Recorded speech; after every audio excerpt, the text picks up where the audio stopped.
So today we'll be discussing about Phantom Buster on the platform agency level.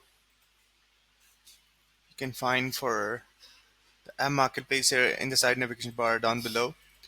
Search here Phantom Buster. You have to install it first. It's up to you. You want to install it on your specific sub account. You can choose multiple sub accounts at the same time. Like also choosing all of them, you can just enable for automatic installations. Continue with that. Allow and install. In a moment, it will be installed. Here we go.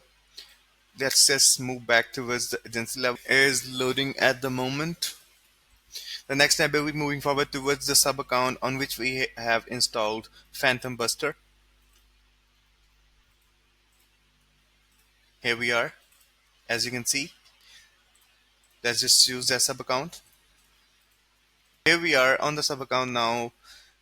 Now what we have to do is to configure our app into our workflows to just get our actions make in working. Down below in the navigation bar, you can find for the app configuration and find for Phantom Buster. You have to get it configured to do that. So you have to find the API keys. And how to do that? Let me show you how to do that.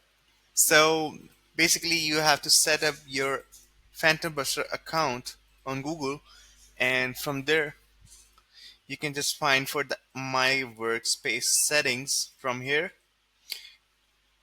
After clicking out on this one, you can just achieve this interface, and down below you can just add API key.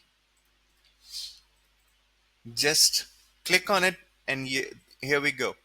The new API key will be created. You can just copy this, paste it there, submit with that. As you can see, it is successfully configured now. Now moving forward towards the automation to create a workflow to check on the actions that they are working correctly or not.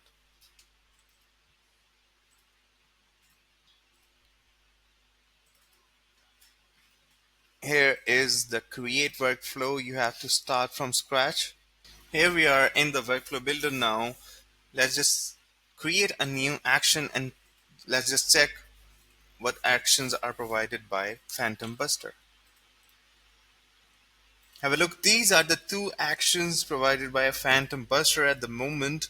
You can also just let us know. We can also see that what customization we can do with that. Let's just create a branch. I have named it because I am setting an example at the moment. You can also create some notes with that to update any of your contact. Add to notes, find custom values down below Phantom Buster. Create branch, we had chosen the name, so that's why. You can also add some text with that. Save this action as well. Now we will be testing our workflows. Choose any of your contact you want to update. And now we will be testing our workflows. Head towards the execution logs. As you can see, both of the actions, create branch and the notes, are executed successfully. It is simpler and easier. Hope you like it. Thank you so much.